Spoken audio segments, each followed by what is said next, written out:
Ya estamos en todas las voces, bienvenidos todos.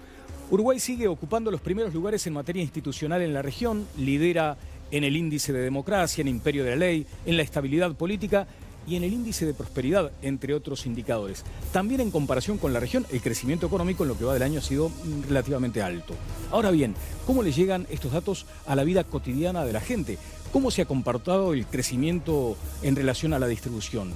¿Cuánto mejor podrían estar algunos sectores si, por ejemplo, las tarifas públicas como el combustible, que hoy estuvo en debate otra vez, estuvieran más ajustadas a la realidad del mercado y no a las necesidades fiscales de recaudación? La inflación, también se conoció el dato hoy, está en el rango que se fijó la autoridad, está cerca del 7, creció el consumo, aumentó la recaudación de IRPF e IVA, deberían ser datos alentadores, positivos. El inquietante viene por el lado del empleo, donde se modera la caída en la ocupación, pero hay menos gente buscando trabajo, como que hay gente cansada de tanto buscar. Y la luz roja amenaza a encenderse en el resultado fiscal.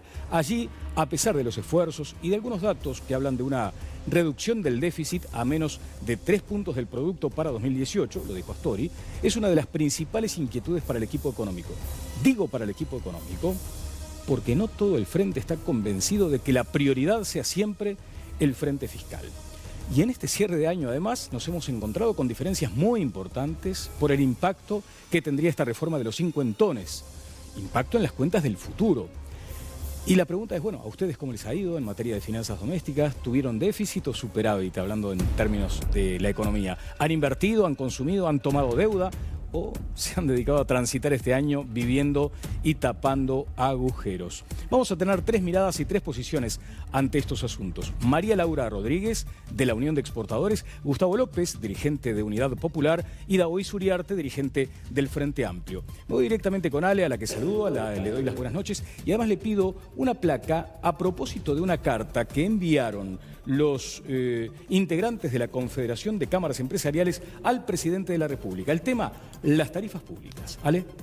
Exactamente, Daniel. La carta fue presentada el pasado 29 de noviembre y vamos a pedir entonces la placa, donde ustedes pueden ver, incluyen los siguientes datos. La Confederación de Cámaras Empresariales, integrada por 24 gremiales, reclama bajar 10% la tarifa de UTE y exige también reducir un 30% el precio del fuel oil. Los integrantes aseguran que el crecimiento económico y su recuperación es asimétrica entre los sectores y presenta al menos 2 fragilidades que son la inversión y el empleo que, según su óptica, continúan en caída. Por otra parte, también, según la Confederación, esto se debería en parte a los problemas de competitividad que muestra la producción nacional, sobre todo los exportadores, el aumento de los costos locales también y los insumos claves como la energía que están por encima de los competidores. Y justamente, Daniel, para ir cerrando, Gabriel Murara, el flamante presidente de la Cámara de Industrias, dijo que usando los molinos y también la biomasa para la generación de energía, UTE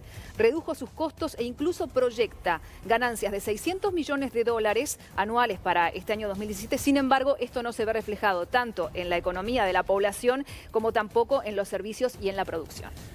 Bien, muchas gracias, Ale. Te saludo a ti y al resto de los integrantes del panel con quienes estaré en instantes. Y ahora paso a saludar a los invitados de esta noche. Están con nosotros María Laura Rodríguez, es economista de la Unión de Exportadores del Uruguay. ¿Cómo estás, María Laura? Buenas noches. Muchas gracias por la invitación. Buenas noches. Gustavo López, dirigente de Unidad Popular. Gustavo, ¿qué tal? ¿Cómo le va? ¿Qué tal, Daniel? Siempre muy grato compartir este espacio. Igualmente para nosotros. Y Daoiz Uriarte, que también viene con frecuencia a todas las voces. Es una voz más de este programa. Integrante de la dirección de la vertiente artiguista, abogado además. Daoiz, gracias una vez más.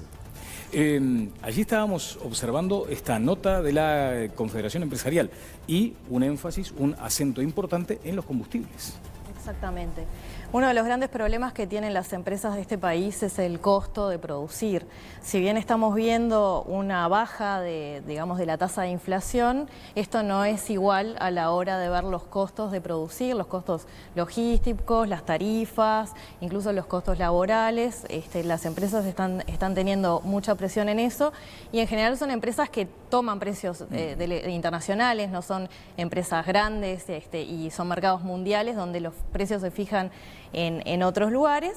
Y tenemos costos que suben, un dólar que está estable, por lo tanto mucha presión para las empresas exportadoras, que algunas han cerrado y otras han reducido su personal. Bien, allí en la introducción estaba el tema del empleo, me gustaría luego hablar también con la economista sobre este asunto, y en la introducción incorporaba un tema que muchas veces ha sido muy analizado por Gustavo López, y es si riqueza es igual a distribución.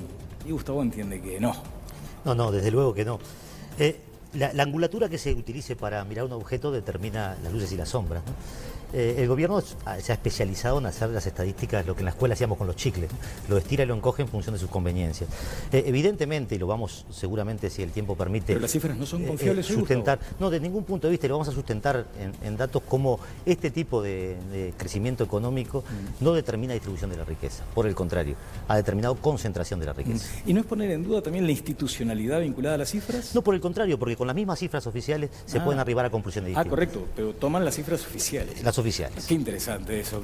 Daoiz, sus primeros comentarios. Obviamente no estoy de acuerdo. Yo creo que la redistribución no solo se maneja en los salarios, sino en todos los programas sociales que se han incorporado.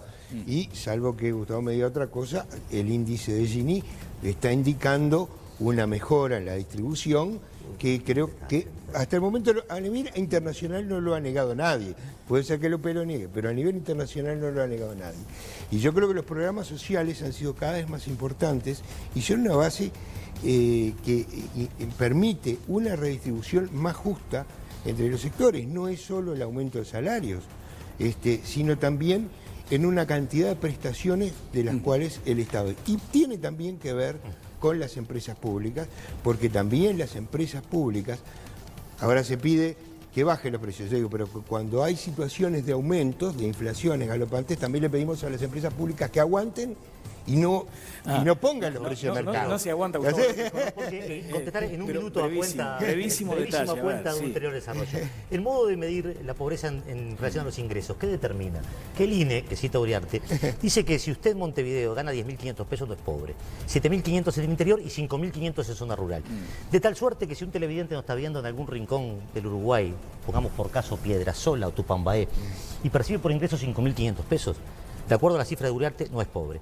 Ninguna inteligencia sensata puede sostener esto en ese país.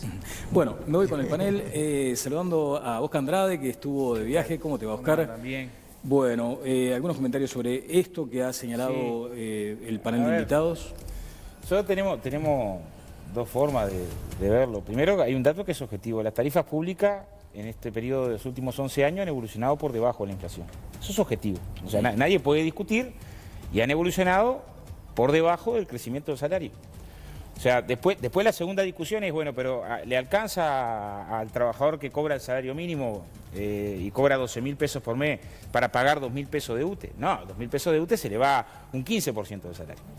Entonces, es muchísimo para una familia que más o menos gasta 2.000 pesos de UTE, 200 kilowatts de energía, que se le vaya eso en el salario mínimo. Ahora, siendo eso una verdad como una roca, también es cierto que ese salario mínimo estaba en 1.300 pesos hace 12 años, cuando 200 watts de energía salían 612. Y era la mitad.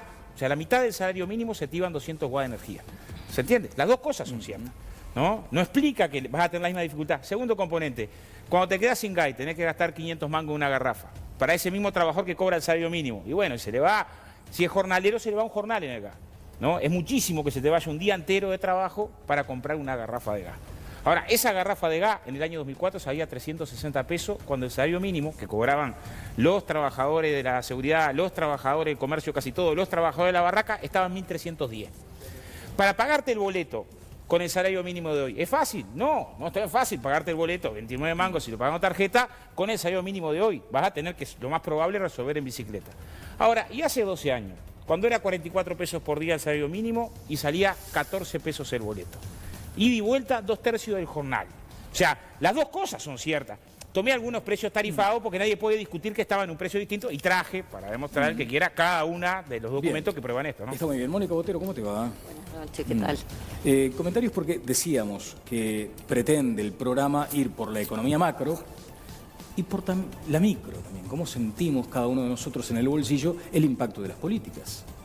Bueno, no sé, yo quiero pensar en la mía, bueno, hay una situación personal, pero en lo que la gente comenta de todos los ámbitos sociales y económicos, y lo que uno observa por su tarea, da la impresión de que hubo una intención redistributiva notoria, eso ni hablar, y que hubo una atención en los sectores sociales menos privilegiados también. La impresión que uno tiene es que en función de eso se descuidaron un montón de cosas, como la generación de un déficit fiscal, el aumento de las tarifas que frena las inversiones y un montón de cosas que después van a rebotar justamente en esos sectores sociales a los que se quiso apoyar, ¿no? y atender. Da la impresión de que ahí hay como una contradicción que va a ser el gran desafío del próximo gobierno. Bueno, hay gente opinando ya en las redes sociales, hay que prestarles mucha atención porque este tema nos toca a todos, Ale, por ejemplo, ¿no? Sí, bueno, hoy Daniel publicaba también a través de Twitter, en su cuenta @decastro65, la consulta de cómo le ha ido a cada uno de nosotros en nuestras finanzas personales en este año. Así que, si querés, Daniel, podemos ir a consultar cómo va hasta el momento, porque seguimos con este sondeo abierto a través de la cuenta de Daniel Castro. Dice la gente que bien en un 31%, que muy bien en un 15%, que mal en un 35% y que muy mal en un 19%. Hasta el momento, reitero, pueden seguir participando a través de la cuenta de Daniel, @decastro65. Bueno, allí hay como una paridad, 54% considera que le va mal o muy mal y un 46% bien y muy bien. Conrado, ¿cómo te va? Buenas noches. ¿Cómo estás, Daniel? ¿Cómo está nuestra distinguida teleaudiencia? Están muy bien, seguramente, siguiendo de cerca tus comentarios y tus primeros análisis. Decía Óscar hace apenas un par de minutos que las tarifas evolucionaron por debajo de la inflación. Y uno se pregunta si en el manual del buen administrador esto no debería ser así, como lo están haciendo. A ver, la primera confusión es hacer el análisis de las tarifas públicas con total prescindencia de las estructuras de costos de las empresas. A ver, si en el año de 2008 y 2007 el petróleo estaba cerca de los 100 hasta 120 dólares, es obvio que las tarifas de ANCAP debían tener un cierto nivel para recuperar esos costos y financiar el capital de funcionamiento de la empresa. ANCAP jamás en la vida le mandó plata al gobierno central. Si eso hoy es 60, pero en febrero del año 2016 era 29, y hace 7 años y medio que ANCAP cotiza en la plaza el gasoil que vende con un sobreprecio de lo que sería el equivalente del gasoil importado, que eso se llama precio de paridad de importación y nos lo suministra todos los meses la unidad reguladora de los servicios de energía y agua, debiéramos saber que hoy no tienen nada que ver con las tarifas del año 2008. Tienen que ser distintas y debieran ser muy inferiores. ¿Por qué? Porque los costos son absolutamente distintos. En el caso de UTE, el tema es igualmente dramático. UTE depende de, como tiene su núcleo central basado en el sistema de las hidroeléctricas, o sea, de las embalses de agua, si había buenas lluvias, UTE tenía alivio en sus costos, porque obviamente Salto Grande era parte, la energía de allá, de su propiedad, la mitad del Uruguay, más las 3 represas importantes sobre el Río Negro, entonces UTE estaba con holgura. Cuando venían los años de seca, año 2012, en los últimos 7, un año de seca, le subía cerca del 50% el costo de producción. Bueno, desde el año 2012, UTE no ha tenido ningún problema de hidraulicidad. Y en este periodo, además, el sector privado, en convenios, regímenes llamados digamos, de inversión y en convocatorias a producción, porque la producción de energía eléctrica en el Uruguay no está monopolizada, sí la compra, transmisión y distribución. La UTE tiene una enorme sobreoferta de energía eléctrica. Sin embargo, hoy la Argentina acaba de hacer un brutal ajuste de tarifas del orden del 40% a las tarifas domésticas y los argentinos están pagando 31% abajo de los uruguayos. Entonces, lo único que explica todo este desaguisado es, en el caso de ANCAP, robarnos, lo digo con toda precisión, robarnos a los usuarios, básicamente del gasoil, que indirectamente, porque yo no tengo auto gasolero, a través de la tarifa del gasoil, para arreglar los desaguisados que el ex vicepresidente de la República causó. Y en el caso de UTE, para contribuir con 400 millones que luego los amplían, como hicieron en el año 2016, a las contribuciones del presupuesto, con total tranquilidad y cobrándole además a la industria unas cifras de costo del kilovatio más barato la inadmisible. No. Sí, pagan más barato. Lo que me extraña es que en ese análisis de CONI no aparecen nunca los subsidios que da el Estado al gasoil, tanto a nivel rural como a nivel de transporte, el fideicomiso del transporte, etcétera. Entonces, en realidad, eso es un ¿quién está invento. perjudicado? Bueno, el que usa el auto a gasoil. Bueno, hace años que se viene insistiendo en el pasaje de los autos a nafta. Y ahora estamos para los autos eléctricos. O sea, eso es solo un ejemplo. Pero hay que tomar en cuenta que la responsabilidad que tienen las empresas públicas, y vamos a suponer que hubieran privatizado, como Es el seguramente sueño de el Juan Conrado. estuviera de El acuerdo. sueño. ¿no?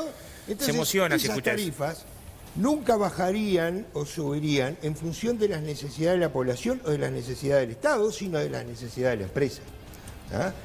Aunque estuvieran reguladas por el Estado, iban a tener que atender las necesidades de la empresa. En cambio, nosotros, como afortunadamente tenemos empresas públicas, sirven también para subsidiar. Y voy a poner muchos ejemplos, porque en materia de agua, ¿no?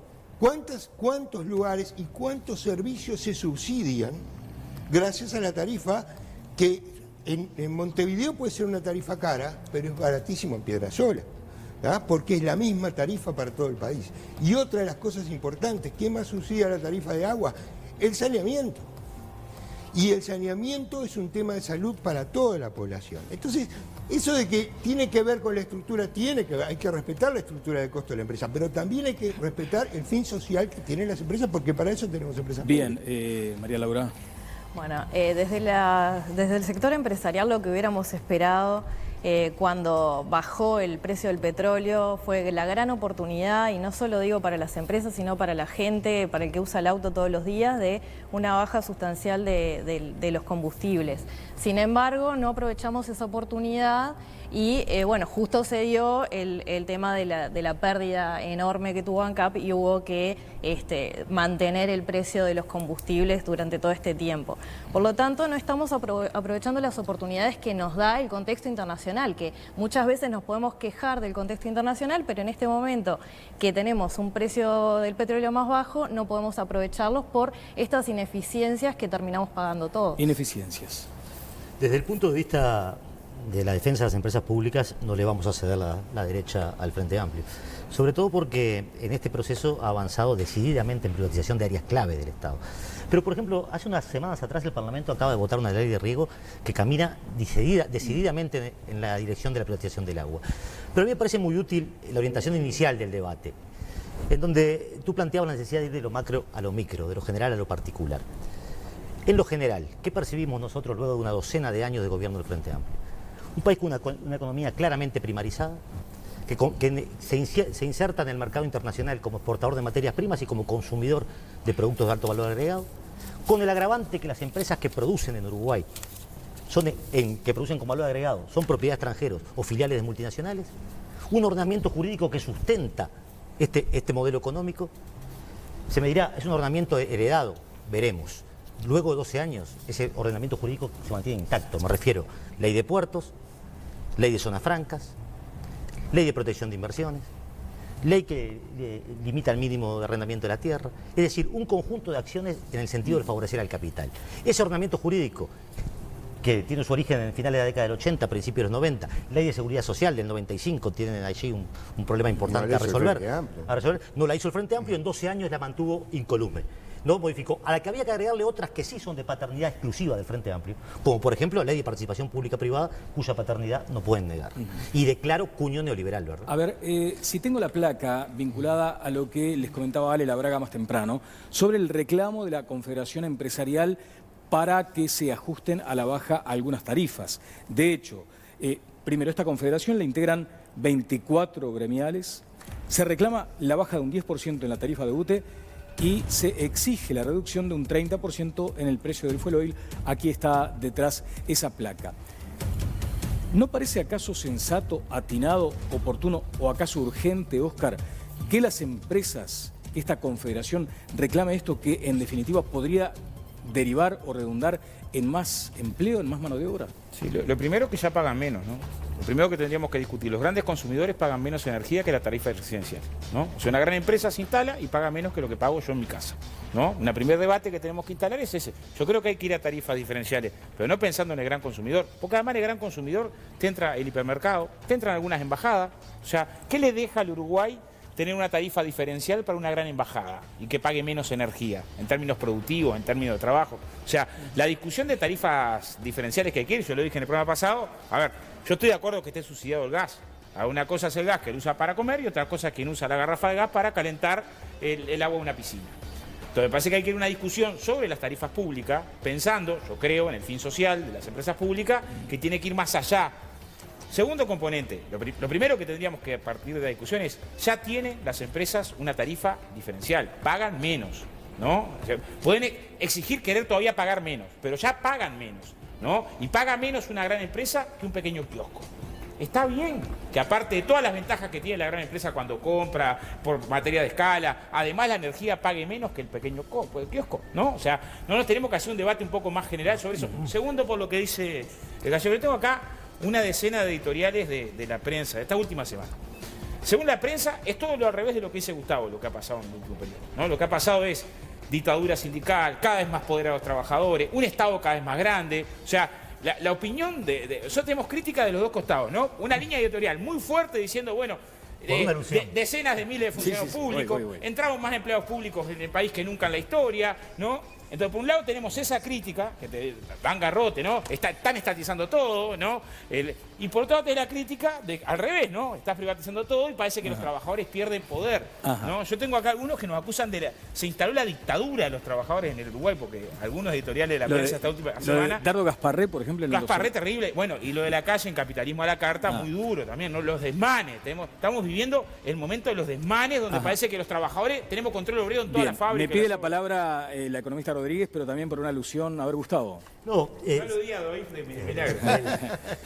Simplemente, a mí me parece que no se puede discutir sobre todo un macroeconómico así. Distribución de la riqueza. 150.000 millones de dólares entraron al país. ¿Cómo se repartió esa torta? ¿Qué fue lo que ocurrió? Datos oficiales, los datos no míos, que yo creo en la estatización de la banca de comercio exterior, creo en una economía centralmente planificada, creo en que no hay que pagar la deuda externa, al menos hasta que los 3 millones de uruguayos coman 3 veces por día, con postre y todo. Es decir, creo lo mismo que antes creía Uriarte y que supongo que sigue creciendo Andrada, ¿no? Estoy diciendo otra cosa, estoy diciendo cómo se distribuyó la riqueza de acuerdo a los datos que manifiesta el gobierno. 500% subió el PBI, 160% el salario mínimo. Veamos en concreto, porque esta comparación de los ominosos años 2002 con el 2017 es como comparar a Cerrí con Parrallado. Vamos a comparar un periodo del gobierno progresista y ahora sí a lo micro, a la gráfica del estante de la ladera. Y ahí después me explica la inflación, Óscar. 2010-2016, ciclo progresista. Productos básicos de la canasta familiar de los que nadie puede prescindir. Yerba, 2010, 56 pesos, 2016, 160 pesos, 180% de aumento. Arroz, kilo, 14 pesos año 2010, 35 pesos año 2016, 150 pesos de aumento. Pan flauta, 9 pesos año 2010, 35 pesos año 2016, 289 pesos de aumento. Agua mineral, litro y medio, 7 pesos, 17 pesos, 2010, 33 pesos. Carne, kilo de lomo, porque si vamos a comer bien, ¿verdad? Kilo de lomo. Yo no como lomo. 120 pesos en el año 2010. 1.500 pesos en el año 2016, esto supone un aumento del 391%. Arvejas, 7,20 pesos, puedo seguir, frutas y verduras promedio, 300 pesos, 200 pesos. ¿Qué pasa? ¿Qué pasa con esto? ¿Qué pasa con esto? Y concluyo, ¿qué pasa con esto? Concluyo. Que el oficialismo construye un relato económico propio del realismo mágico. Y entonces utiliza este tipo pues si yo hago esto mismo, por ejemplo, con los 0 kilómetros, los smartphones, ¿qué me va a dejar que bajaron? Entonces, en el promedio me da inflación maravillosa. Hoy tú dabas una cifra en el noticiero que decía el 0,6% de la inflación, el rango meta, y no sé qué, y a veces la gente entiende que le están hablando en arameo, ¿eh? Es decir, acá lo concreto es que con la misma porción del salario, hoy compras menos mercancía que en el año 2010. Una pregunta sola que me contesté. ¿Vos sabés cuánto consumía? Creo que ¿Vos estás de acuerdo conmigo? Lo que quiero decir es que están todas las condiciones para bajar las tarifas públicas. ¿Estás de acuerdo y el gobierno conmigo? las ha subido. ¿Estás de En el acuerdo marco de conmigo ajuste fiscal que los sectores... subió tarifas públicas, redujo el gasto público y desindexó los salarios. Una chiquita. ¿Vos estás de acuerdo conmigo que los sectores pudientes comían toda la carne que querían hace 13 años? ¿no? Sí, o sea, claro. No pasaron a comer más carne. ¿Sabes cuánto se consumía de carne por cápita por año en el Uruguay? ¿No? En el año 2004, 70 kilos de carne por cápita por año. ¿Sabes cuándo se consume ahora? 93 kilos. Un segundo, Oscar. Lo que quiero decir es, Oscar, si vos estás de acuerdo conmigo con que los sectores pudientes ya comían toda la carne que querían, a ese respecto, alguien tiene que explicar por qué se consumen 25 kilos más de carne por cápita en Uruguay. A ese respecto, dos consideraciones. Si es cierto que podés comprar menos, ¿por qué se Dos consideraciones y cedo el lugar a Uriarte. Te lo puedo decir lo mismo con la leche. La industria madre de este país, la industria frigorífica, hoy está en manos casi absolutamente de capitales brasileños. Pero te animás a contestar. Controlan la faena. He visto muros de aquellos que pintaba Oscar que decía por un frigorífico nacional. Pero, Gustavo, sí, te lo voy a contestar, pero te lo voy a contestar. Si se consumen 25 kilos más por cápita, el gobierno no solo no asumió lo del frigorífico nacional, sino que no le dio ni un expendio para vender carne barata. Lo que hizo fue privatizarle y extranjerizarle la industria frigorífica. La respuesta a eso. Ahora hacen lo mismo con las curtiembres. Yo que critico a Macri porque en este año y medio se consume un 20% menos durante el periodo que tuvo su origen en el año 2005 y que tiene su declive hoy, en donde el precio internacional de las principales materias primas que Uruguay exportaba alcanzó precios exponenciales, acá hubo una intención redistributiva y asistencialista, que no redundó en redistribución de la riqueza en términos reales. Bien, Davis. Sino una atenuación del conflicto social. Y además tengo pendiente a negando cosas que me parece que tienen hasta Contralor Internacional, porque decir que la inflación no es la que nosotros decimos, es decir, no solo son números oficiales, sino que también son controlados por los organismos internacionales.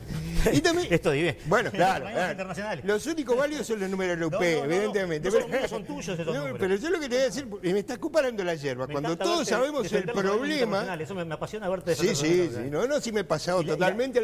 La CON y yo somos un solo corazón. Pero, a ver, estás negando la existencia del FONASA, del Sistema Nacional Integrado de Salud, lo que fue la reforma tributaria, que fue claramente redistributiva en muchos aspectos. El IRPF y el IRAE. Y está negando los números de cuando el Frente agarra un país que tenía un 10% de indigentes y un 34%, un 38% de pobres, y esos números hoy están reducidos a nivel internacional. Están a menos de un 1% de indigentes. Bien, sobre datos económicos. A ver, María Laura. Está muy bien redistribuir la riqueza, pero si no agrandamos la torta, esa redistribución no es posible. Por lo tanto, es necesario que el sector privado pueda crecer, pueda desarrollarse, pueda exportar más. Uruguay, cuando exporta, está ingresando dinero al país.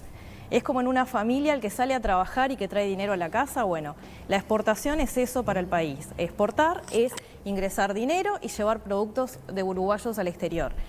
Las empresas hoy están ahogadas. Y si no crecen las empresas, no crece la torta y no podemos redistribuir. Entonces son discusiones distintas, me parece, que tenemos que agrandar la torta mientras redistribuimos. Pero no ahoguemos a las empresas en ese camino de redistribuir. También me dejás, las empresas piensan todo. Conrado me está pidiendo la palabra. Y hay que ver qué exporta Uruguay. Vamos a discutir qué exporta Uruguay. Conrado, por favor. Porque exporta zona franca celulosa, eso es lo que exporta. Nuestros espectadores están un poco desconcertados, ¿no? Porque no se sabe, es decir, el amigo Gustavo López, que comienza por anunciarnos todas sus amores, el de la nacionalización de la banca, el comercio exterior, la reforma agraria, y qué sé yo, nos está planteando lo que es el viejo programa de las izquierdas del mundo que abandonaron en todo el planeta a raíz del colapso de la Unión Soviética. De hecho, todas las cosas buenas, todas las cosas malas que Gustavo critica y la única que dice tiene culpa el Frente Amplio, todas las otras las hicieron los buenos gobiernos de los partidos tradicionales que tuvieron el Uruguay. La reforma portuaria, maravilloso producto legal y obra de un grupo, de un extraordinario director que fue el ingeniero Álvarez Maza. La reforma de la seguridad social, una pieza que después el Frente Amplio arruinó a partir del año 2008 con el toqueteo indecente que ha sido objeto de un magnífico editorial, del doctor Julio María Sanguinetti en el diario Infobae de Buenos Aires. Y tantas otras cosas que este gobierno no tocó, gracias a lo cual el Uruguay logró en el periodo más extraordinario del ciclo económico de los últimos 100 años tener un periodo de bonanza extraordinario del que todos los uruguayos se fueron beneficiados. Sin que hubiera ninguna crisis en ese periodo. Ninguna de las viejas, porque no tocaron la política macroeconómica, que es la pieza angular del sistema por el cual el Uruguay terminó a mediados de la década del 90 con la inflación de 2 dígitos y de 3 dígitos que tuvimos que sufrir, producto de muchos errores, y todo el enfoque de apertura que está establecido en la ley de inversiones, la ley de zona franca, todas las que ahora le ofrecen tirándose al suelo a los finlandeses de Bien, quiero ir con Mónica Botero, que está pidiendo la palabra, y también, por favor, con la gente, sí, me imagino. Mira, dice alguien por acá, ¿no? Yo tengo la misma sensación. Dice, bien Gustavo López aterrizó la discusión a la economía doméstica que afecta directamente al bolsillo de la gente de a pie, no al político de turno. Eso, a ver, ya voy contigo, Gustavo. Sí, 30 segundos. Hay algo que quería, no soy especialista, pero la impresión que me da es que lo que estamos discutiendo acá es muchas cuestiones de fe, que es una cuestión de fe. Uno cree en determinada posición filosófica, otro cree en otra. Gustavo decía me hacía acordar a la campaña del 71 sobre la nacionalización del comercio exterior, de la banca, la economía, no pagar la deuda. Hasta el 85 decíamos eso también, cuando íbamos todos a Cuba, me incluyo, a escuchar las conferencias de Fidel sobre la deuda. El tema es que después el mundo nos indicó otra cosa. Y creo que el Frente se ha quedado como atrapado entre reivindicar esa mística, porque esa mística, digamos, desde el punto de vista de la simpatía popular, trae gente. Pero por otro lado están las sumas y las restas. Si miramos solo lo que hizo China, por ejemplo, salieron de la pobreza cientos y cientos de millones de personas, de la pobreza más absoluta, pasaron a la clase media a partir de que China se abrió al mercado capitalista.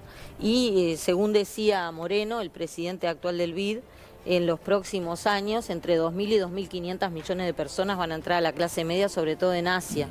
Y para eso van a necesitar carne y alimentos de otro tipo, supongo que arroz, soja, todo eso. Si nosotros no nos preparamos para ese desafío, nos vamos a quedar atrás. Por más que creamos en la ideología que creamos y tengamos la fe que tengamos, nos vamos a quedar atrás. Muy interesante punto. Lo que pretendo es que no se monopolice el uso de la palabra, que no haya cruces directos, sino que vayamos distribuyendo, mejor ya que estamos hablando de distribución. Mejoremos la distribución. Ale, en un minuto voy a ir con un consejo, porque tengo además 2 pausas para hacer esta noche, sí. Sin ánimo de monopolizar y por el contrario. Este último, inteligente comentario que pretende ubicar nuestras posiciones como arcaicas, obsoletas o del pasado, se corresponde a una visión que va metamorfoseando a la izquierda hasta convertirla en lo que es hoy. Nosotros decimos que si la respuesta que daba la izquierda al mundo del 70 era aquel programa que resumimos en pocas palabras, el mundo de hoy es infinitamente más injusto, más desigual y más cruel que el del 60. Por tanto, la respuesta de hoy debería ser aún más radical a esos problemas. Pero quiero decir otra cosa, a mí no me sorprende la pasión conservadora de Hughes, por el contrario, hasta me divierte cuando le brota el anticomunismo. Habrá oportunidad, ojalá las haya aquí mismo, para discutir la extraordinaria superioridad del socialismo respecto al capitalismo en todos los tiempos, ¿no? Sobre todo para resolver los problemas de la humanidad. Maravilloso. Digo, a ver, lo que acaba de decir Gustavo es la prueba del 9. Ustedes lo acaban de escuchar.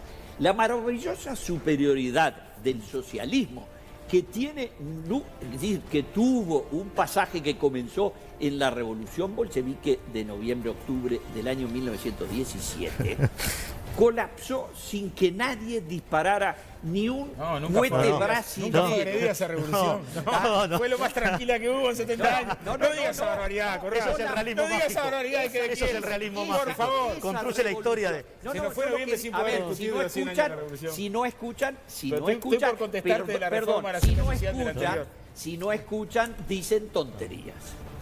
La invadieron La 50 ejércitos. revolución bolchevique fue una revolución sangrienta porque sus líderes máximos, representantes de una corriente que en el momento era la minoritaria en la revolución que se había producido en la Rusia zarista durante la guerra del 14-18, fue sangrienta porque eso eran sangrientos y asesinos el señor Lenin, Vladimir Ilich, heredero de los Romanov, el señor, es heredero de los Romanov, el señor Trotsky y el señor Joseph Stalin. Ahora, lo que yo dije es que esa revolución sangrienta que supuestamente era la bandera y sigue siendo la bandera de Gustavo López porque siguen creyendo en eso, esa colapsó. Esa que derrotó el fascismo en el mundo. Colapsó sin que se declarara. Volvamos al cauce. A ver, Conrado, vamos a volver al cauce. Vamos a volver al cauce.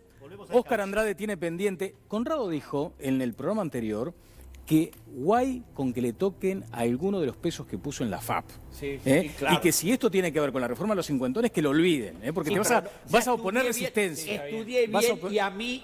no te toca. A mí no me toca. No yo igual voy a ponerme vas a resistir. en el pellejo de los que se le van a tocar la plata. Eso viene ahora. Y voy a protestar. Eso viene ahora, pero hablemos de eso. Sí, chicos, pero primero, enterraron 300 años de zarismo, ¿no? 300 años de zarismo del Imperio Ruso, Vamos que era al más punto, grande. Fer, vamos al punto. Está bien, pero que era más grande que toda Sudamérica.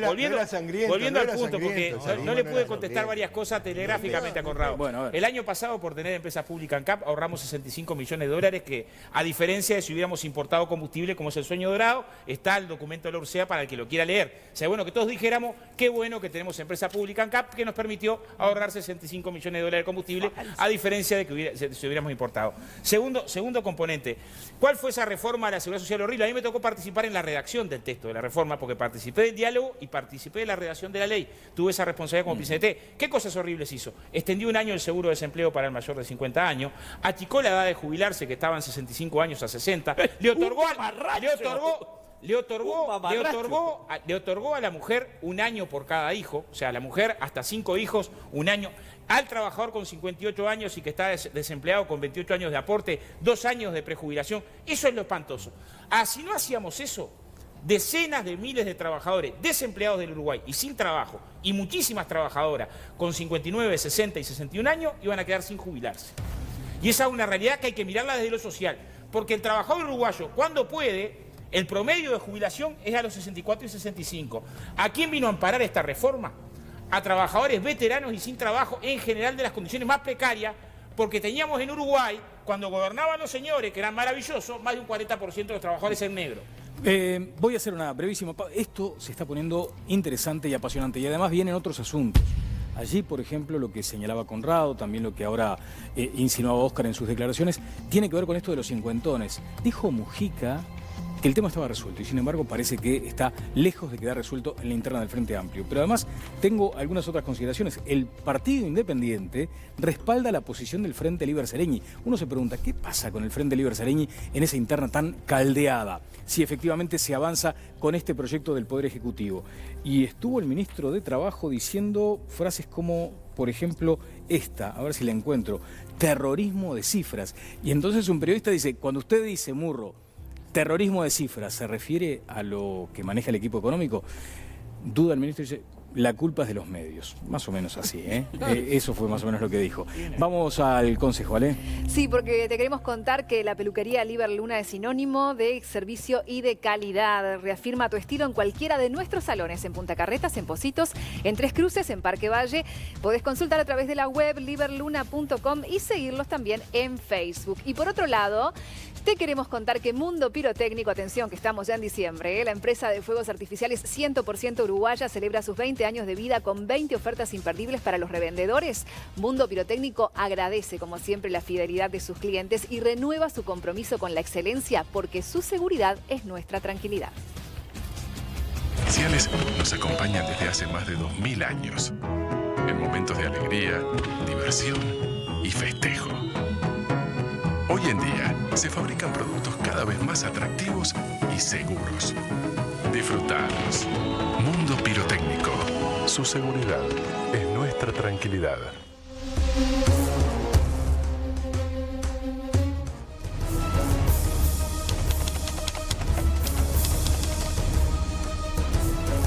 Volvemos aquí con todas las voces y te contamos que con Montecable encontrá la mejor opción para vos. En diciembre, desde 999 pesos, armá tu plan ideal.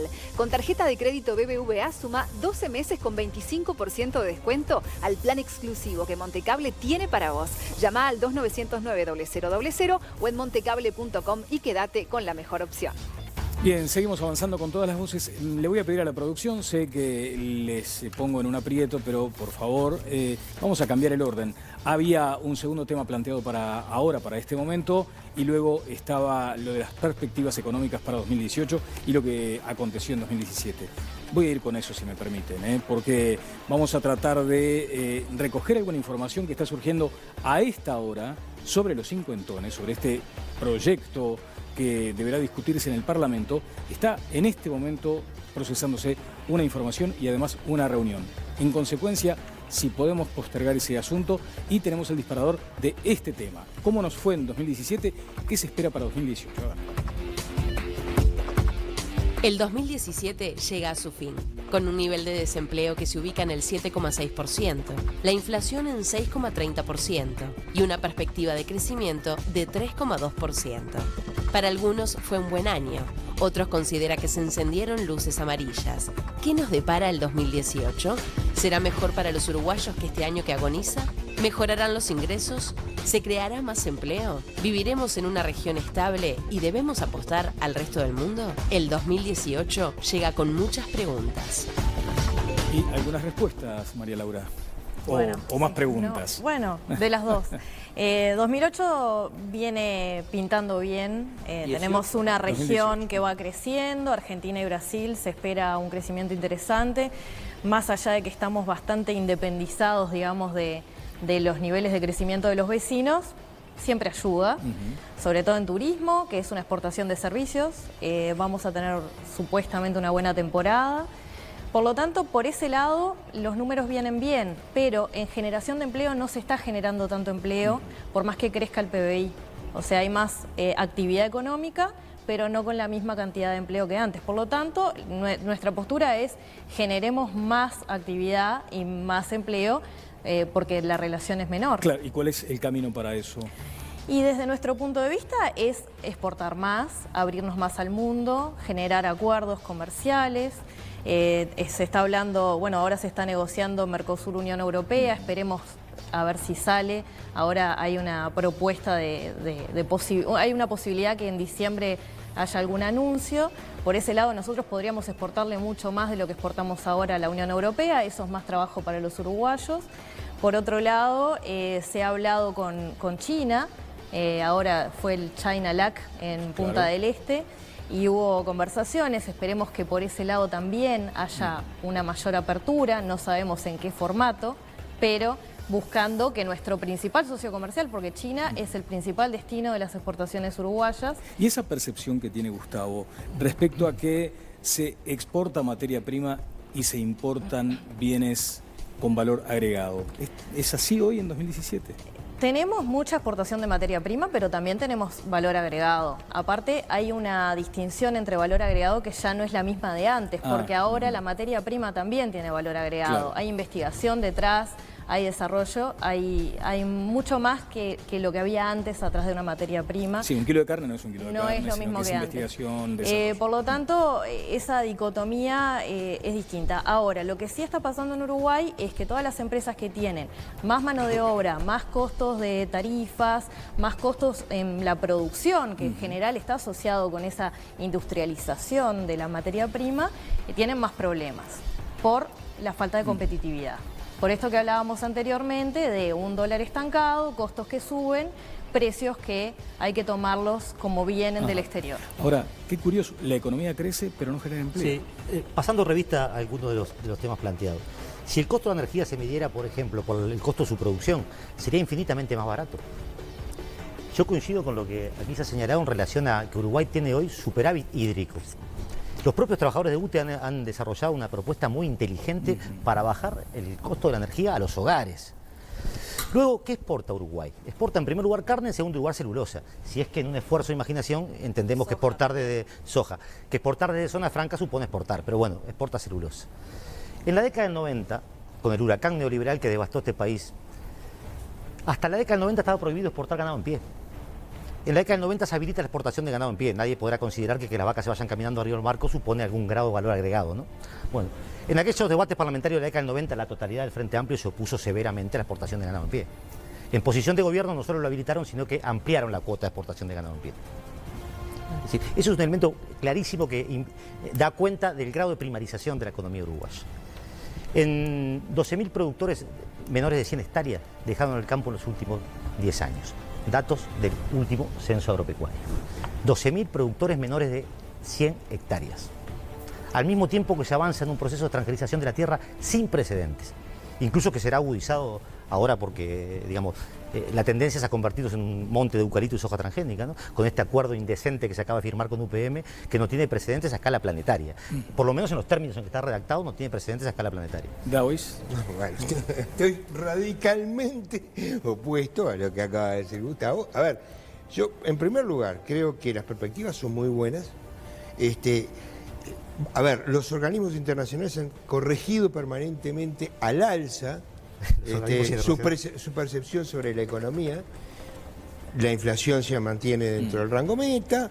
Y la única preocupación es el déficit fiscal, que a mí personalmente no me asusta, porque si hay crecimiento, el déficit fiscal no es un problema. Tampoco hay que aumentarlo, pero tampoco tiene que ser la base de la situación. Ahora, con respecto a la exportación, bueno, yo quiero señalar una cosa, ¿no? O sea, siempre pasa que el sector exportador requiere que el Estado tome medidas, pero también no quiere que el Estado intervenga. Esto es muy curioso y esto pasa en general con todos los liberales. Cuando resulta que estamos ganando, bueno, no me pongas impuestos porque estamos ganando, no me da la tarifa porque estamos ganando. Y cuando estamos perdiendo, subsidiame y bajame. Y esto pasa, por ejemplo, con el dólar, ¿no? Vuelta a vuelta se queja porque el dólar está muy bajo. Bueno, ¿qué tiene que hacer el Estado? ¿Subir el dólar? ¿Subo el dólar? Yo creo que hay un nivel donde en realidad la economía tiene buenas perspectivas, pero para el 2018 tenemos algo muy importante, aunque a Gustavo no le guste, que es la inversión pública. Y eso me extraña mucho, porque en realidad la inversión pública es fundamental, ¿no? Pero en el 2018 se va a empezar a construir el ferrocarril central. Y el Uruguay va a hacer una inversión de $1.000 millones. Una PPP. Que además, sí, pero la PPP la va a terminar pagando el Estado, pero eso es inversión pública, que afortunadamente con ese sistema no tenemos que meter el dinero ahora, lo vamos a meter después cuando estemos recuperando los costos y cuando tengamos un ferrocarril como nunca tuvimos en la vida. Y eso va a ser, esté UPM o no esté UPM. Porque esta inversión se va a realizar, aunque no esté UPM. Bueno, y yo creo que eso va a ser fundamental. Y pensemos la cantidad que significa desde todo punto de vista. En un segundo. A mí me consta que Uriarte... No, bueno, pero si entramos en la dúplica... Un calificado profesional habrá leído el contrato de UPM, ¿no? Sí, sí. En donde dice, el Estado le cede 24 horas al día y sin ninguna condición el ferrocarril de UPM. No, es cierto. Eso es lo que dice el contrato, que todos lo podemos buscar. No, pero lo podemos buscar. 24 horas al día, 365 días al año, dice la cláusula del contrato. Perdón, la cláusula del contrato te puedo asegurar que lo que dice es 365 días al año, 24 horas, búsquela y... No, señor, son 6 slots de No, ida señor, y 6 no, en señor, de lo vuelta dice el más acuerdo, uno. lo dice el acuerdo. Son Y la trenes pregunta en del millón acá es la vuelta, siguiente, la ¿no? pregunta del millón acá es la siguiente. 1.000 millones de dólares. ¿Cuánta fripura abrimos con 1.000 millones de dólares? ¿Cuánta Sadil en la industria textil? Sí, Fernández estaría contento. ¿Cuántas? Claro, eso sí, el amigo del gobierno que lleva el Frente Amplio, Fernández, ¿no? Entonces, esa es la pregunta del millón. Con el mismo volumen de dinero, ¿cuánta mano de obra genuina, de valor agregado, de trabajo fabril generaremos en este país? Dice Ernesto Talvi, dijo Ernesto Talvi en su última participación, proponemos crear por 2 años un paquete de estímulos a la inversión similar al que se le otorgó a UPM, que alcance a todos los nuevos proyectos de inversión, grandes y pequeños, nacionales y extranjeros del interior y de Montevideo. Eso lo dije yo hace un mes. Dije, en realidad, lo que está diciendo UPM es lo que todos los empresarios del país quisieran tener, pero también es lo que quisieran tener todos los ciudadanos del país. Poco gasto público, menos impuestos, tarifas a niveles de competitividad y, por supuesto, beneficios para el que invierte. Ahora, eso, que es el programa de la ilusión del gobierno del señor Vázquez, no lo extienden a nadie más. Entonces, desde el punto de vista ciudadano y político, es sumamente injusto, porque además se le otorgan gratarola. Es decir, hay unos cánones previstos, pero no tiene como contrapartida que los finlandeses, después que el Estado uruguayo haga el esfuerzo, le vayan a tener que hacer la planta que yo digo no van a hacer. En cambio, si el sistema es para todos... Insiste con que no se hace. No se hace. Pero eso sí, miren, este es otro pronóstico.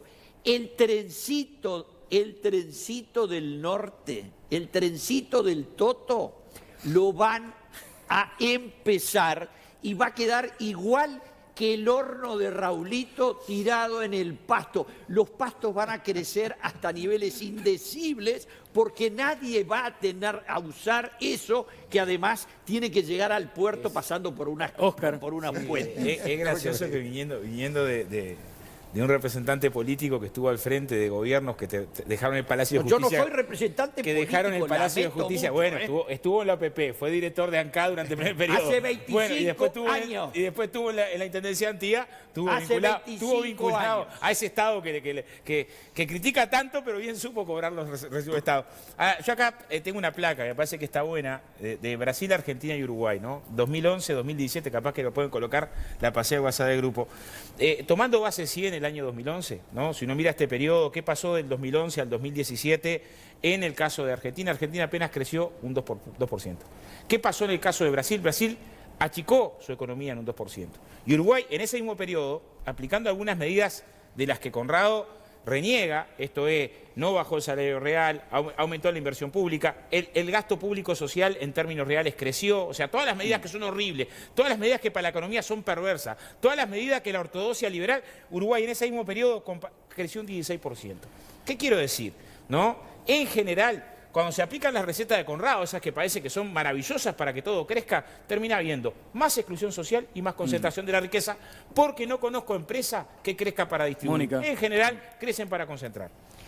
Capaz que es demasiado pretencioso lo mío, pero quiero bajar un poquito al ciudadano de a pie, porque los que no somos especialistas en estas cosas, o si no tendemos a quedarnos mucho en los números y en situaciones particulares. A mí me da la impresión como ciudadana de que para el año que viene está todo dado para que sea un buen año, para que las cosas mejoren, si es que están mal. Yo creo que este no fue un mal año en términos generales y que el año que viene puede estar mejor. Está mejor el empleo, hay buenas perspectivas con los vecinos, lo que decía María Laura, el turismo se supone que va a ser récord, que los argentinos van a venir en cantidades importantes y van a gastar dinero. Pero bueno, esto es como los bancos, tenemos que dar señales y mostrarnos que tenemos confianza en que el año que viene las cosas van a mejorar. Para eso me parece que algunas señales hay que dar, como que hay una seriedad en los compromisos, en que, bueno, se va a hacer un esfuerzo por mejorar el déficit, por llegar, ya no se llega este año a la meta del 3,3, pero intentar tener conducta en ese plano, intentar, bueno, mantener la inflación en buenos niveles, más allá de que si uno habla con las señoras y los señores que van todos los días a al supermercado pueden llegar a decir otras cosas, pero también es verdad que los uruguayos tendemos a ver siempre el lado malo de las cosas y los salarios han mejorado también. Quizá eso no nos alcanza porque las demandas del mundo de hoy hacen que consumamos más. Pero bueno, también estamos enfrentando en el mundo del trabajo otro gran desafío que es el de la tecnología y el de cambios de una cultura del trabajo muy importante, sobre todo el que tiene que ver con las nuevas tecnologías que van a hacer que algunos trabajos se extingan y que se necesite que otros surjan. Y para que surjan hay que tener buena formación y hay que mejorar la calidad de la educación. Entonces, son todos desafíos.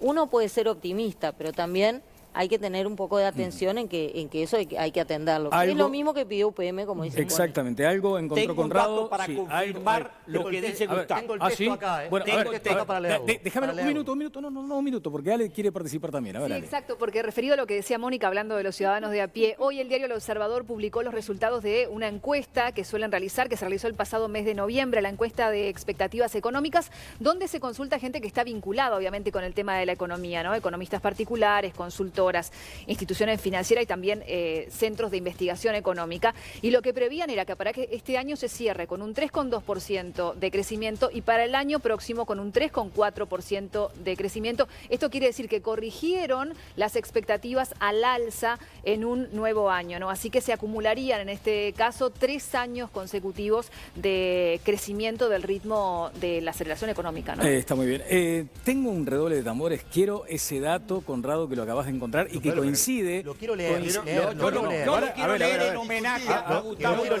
Quiero desafiar que encuentre algo parecido en el mundo. Redactado así. Yo lo quiero leer. Yo lo quiero leer. Sí, pero a ver, quiero redoble, quiero redoble para anunciar, porque ¿sabes qué? El dato viene luego de la pausa. Con eso te digo todo. Con eso te digo Déjame todo. contestarlo, ¿eh? Sí, ya, por No hay supuesto, en el mundo un artículo redactado así. A ver, no anticipemos nada.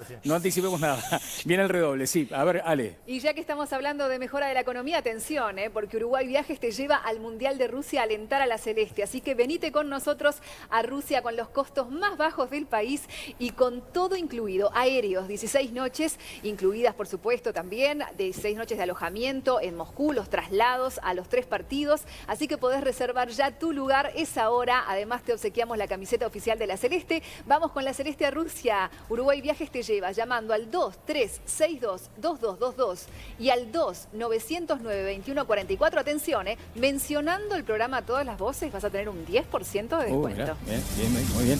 Bueno, Dani Venturini me va a conseguir el redoble para el dato de Conrado, que en principio parece avalar la posición de Gustavo López. Vamos, ¿está el contrato ahí? Mirá, bueno, está todo pronto. Pausa y venimos enseguida. Seguimos con Todas las Voces.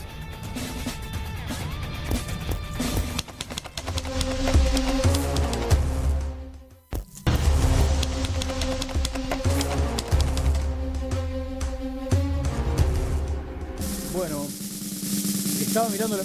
bueno, a ver.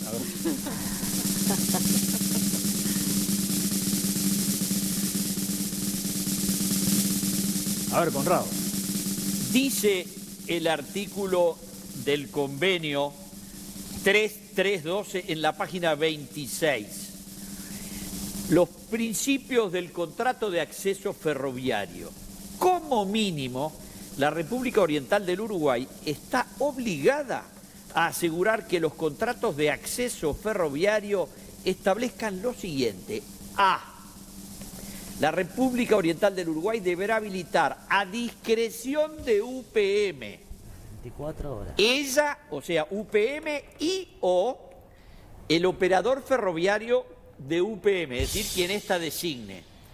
Acceso no restringido, las 24 horas del día, los 365 días del año, a las de la vía férrea a partir de la fecha de finalización del proyecto de la planta de celulosa. Me importa señalar simplemente Chapo. que lo que acabo de decir en el bloque anterior es rigurosamente cierto, como quedó fehacientemente comprobado. Lo digo porque a nosotros nos importa mucho. Podemos discutir con más o menos pasión, pero con seriedad en los datos. No, si ustedes leen todo el contrato, en realidad, ¿qué es lo que está diciendo? Está muy claro. Lo que se comprometen son 7 slots de ida y 7 de vuelta. Son 6 para la celulosa y 1 para los químicos. Que por supuesto la ruta, que es la vía, tiene que estar abierta las 24 horas para eso, en las frecuencias que se van a establecer. Es como si me dijeras, las carreteras tienen que estar las 24 horas a disposición. Pero no dice ¿No? eso. Es decir, no podés decir, bueno, no, le voy a permitir a una empresa andar por la carretera, pero cuando a mí se me ocurre. Esto es parte, ellos van a tener derechos a la vía dentro de las 24 horas de la 300, en los 6 slots que tienen comprometidos. Y no nada dice más, eso, no hay dice, más. sin restricción las 24 horas del Búsquenlo día. en el contrato. 24 horas del día. Bueno, búsquenlo. Pero- Bueno, vamos a dedicar, seguramente... bueno, Muchachos, a ver. están disfrazando la Bien, realidad. entonces, Lean el la realidad es la contrato. realidad, No, es cierto lo que acabamos lean de el leer, dice el contrato y contrato. lo que se comprometen No lo lee son usted, 7. A ver, son corresponde, 7. por favor, corresponde analizar un contrato integral. No hay ninguna Un coincidencia. contrato integral. Seguimos con un ¿eh? texto que firmó su gobierno. Sí, a ver, Esa es la verdad. un contrato es integral, un contrato tiene de pronto muchísimos elementos que deberían ser leídos con atención y con detalle. Asumimos el compromiso de tratar, en todo caso, el contrato de UPM en algún programa posterior. Bien. Vamos, y Óscar Andrade es crítico del contrato, lo dijo aquí la hace parte bastante laboral. tiempo, por la parte laboral. Daoís, tengo su proyecto. Propuesta alternativa para los perjudicados por la reforma de 1996. El otro día escuchaba a Mujica, el expresidente de la República, decir que, todavía lo dijo con ese tono que él tiene, ya está arreglado, ¿no? Te doy una primicia, está arreglado. ¿Está arreglado este asunto? No, a ver, yo creo que hasta que no se dicte la ley, y yo estoy de acuerdo con el proyecto que vino en presidencia, pero creo que debería ser la opción poder realizarse en el momento de la jubilación. Eso creo que es fácilmente acordable y ya todos se han expresado en favor de eso. Ahora, este proyecto que nosotros presentamos no es contradictorio, sino que es complementario. Ajá. Porque este proyecto se basa en qué? En que en realidad un sistema que nosotros no queremos, porque nosotros queremos un sistema solidario, pero este sistema de la SAFAP está instaurado.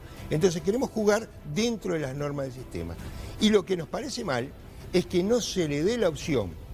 Porque acá va a haber gente que le va a servir la modificación del Poder Ejecutivo, otras que no, que le van a servir la FAP. Ahora, si yo me tengo que quedar en la FAP, porque no me sirve la propuesta de cambiar, entonces yo tengo que poder optar por decir, miren, quiero la pensión o la jubilación o quiero el dinero, porque tengo el derecho de llevarme ese dinero, porque ese dinero es mío, es una cuenta personal. Ajá. En gran parte de los países que tienen este sistema se autoriza que te lo lleves. Y no es que la persona va a quedar desprotegida, porque la persona siempre va a tener, si estuvo en la FAP, va a tener la jubilación que le corresponde por el BPS. Ahora, hoy hay una cantidad de gente que, por ejemplo, tiene un capital en la FAP de 5 o 6 mil dólares. ¿Eso qué le va a significar? 200 pesos por mes. ¿Para qué quiere 200 pesos por mes? Va a preferir llevarse capital. Hay otro que tiene 30 o 40, que le va a significar una jubilación. A ver, con 100 mil dólares te van a dar 12 mil pesos por mes. Bueno, vamos a quitarle la chaqueta de economista de la Unión de Exportadores. ¿Tiene alguna opinión sobre esta discusión en curso en su condición de economista, María Laura?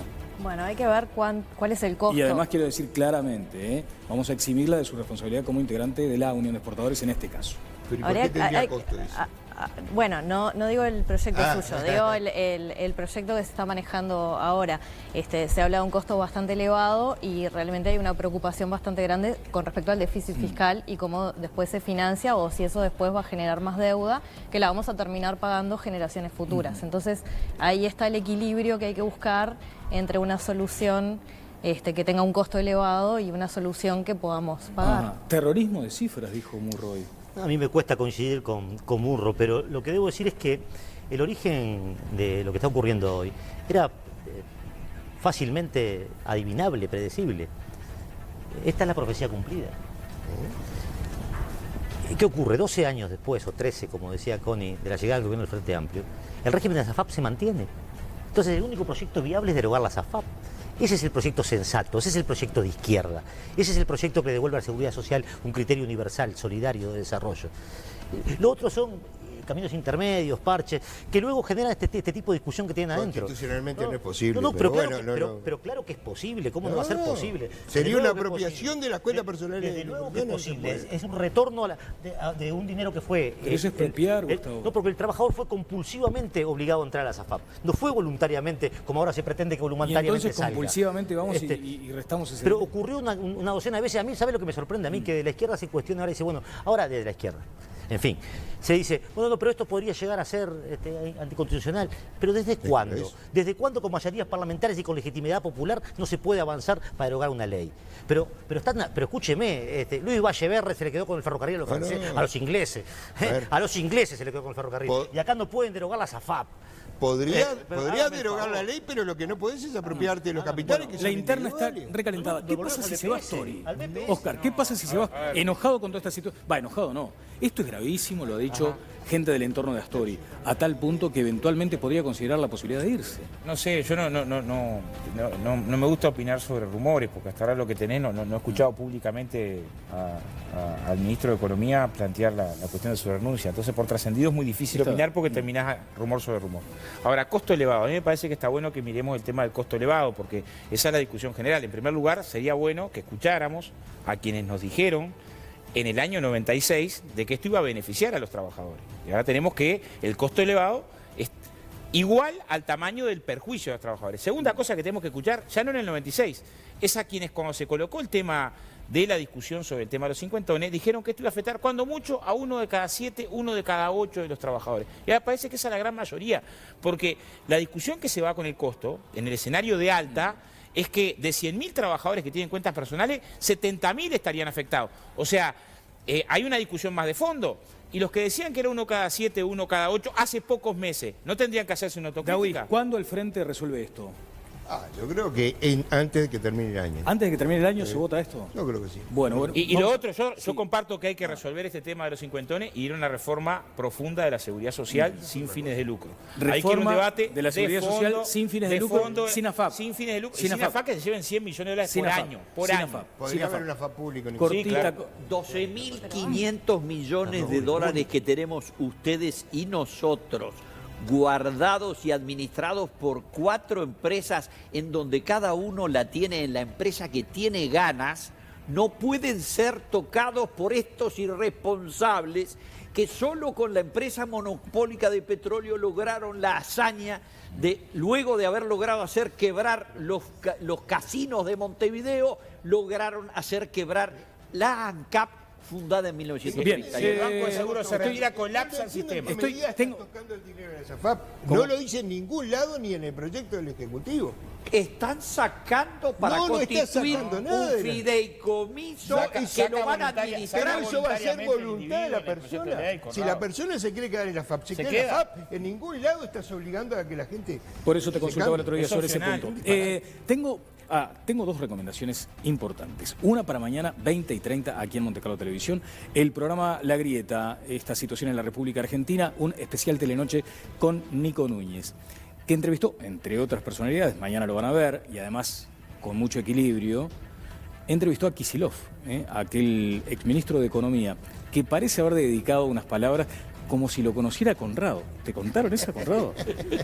¿Lo conoce? Te dedicó un beso y esto, mirá, a ver. Lo que no puede pasar, porque no es sano para la democracia, es que Macri gobierna, lleva adelante un programa económico neoliberal en todos sus puntos y pretende que nadie se oponga al neoliberalismo. Y el que se opone dice es kirchnerista y el kirchnerismo terminó. Yo creo que la trampa es tratar de estigmatizar, de perseguir, de acusar a la oposición para no tener oposición. Es muy difícil, porque yo sí considero que a ellos hay cosas que le molestan, pero de nuestro gobierno, pero es que no éramos neoliberales. Lo que pasa es que el neoliberalismo no le hace bien a la gente. Yo tal vez esté un poco obsesionado con los 90, porque cuando yo empecé a ser economista, yo estudié del 91 al 94, y la gran mayoría de mis profesores decían, está muy bien en la Universidad de Buenos Aires esto que está haciendo el gobierno. Y no solo estaba muy mal, porque cada vez teníamos peores condiciones sociales, más exclusión, más pobreza, sino que además estalló en 1000 pedazos en el año 2001. Bueno, esto es lo que me comentaba Nico Núñez, que parecía dedicado en alguna forma a Conrado. Y lo podemos discutir cuando salga el programa. En la semana siguiente podemos discutir lo que va a suceder mañana a las 20:30 en Monte Carlo Televisión. Esa Perdón, es una... Sí. Recuerdo que tengo una foto que puedo ponerla ahora si quieren en Twitter, que es este señor, el Kichi, está uno de los delincuentes más grandes de la Argentina, flanqueado por Raulito y Pepe Mujica en una cena en Buenos Aires. Y después tengo esta recomendación, a ver si la capta esta cámara. Son unas maravillosas historias. 7 memorias, fue una idea de nuestra queridísima integrante del panel, Mónica Botero, en su momento, que llevó adelante la Fundación Itaú junto con la editorial Palabra Santa. Y se trata de Viejas Bravas, 7 memorias. Apenas repasé un par de páginas antes de empezar el programa y ya me atrapó. Felicitaciones, Mónica. Además, por Muchas esto. gracias, muchas gracias. Y Mónica, somos 7 periodistas sí, 7 que periodistas. trabajamos juntas con 7 señoras mayores de 80 años Claro. que hicieron cosas en su momento y en su momento las señoras que hacían cosas no eran muy visibles. Bueno, claro, qué maravilla, ¿no? Te tocó Mecha Gatás, ¿no? Sí. Allí describe Mónica, con su peculiar estilo de escribir, de narrar, de contar historias, o sea, hermosa la narrativa, describiendo a Mecha Gatás como la relacionista pública de aquella época, ¿no? De aquellos años. Y resulta, me enteré allí, el hotel La Capilla no tenía capilla y era del suegro de Mecha Gatás. Construyó la capilla para que se casara. Y Mecha, a los 2 años, allá por los años 58, 57, 58, se divorcia. Y hubo gente que le dejó de hablar directamente, ¿eh? Y debió enfrentar con una actitud muy valiente todo lo que vino después, Mónica.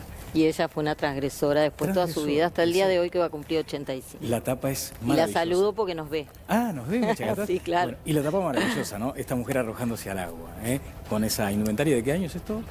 Y es del principio del siglo XX. Ah, divino. Recomendable también, ¿eh? Bueno, queridos amigos, ha sido fantástico compartir con estos calificados invitados esta hora y media, un poquito más, y también con el panel de siempre. El reencuentro será el jueves 20:30. Que pasen todos.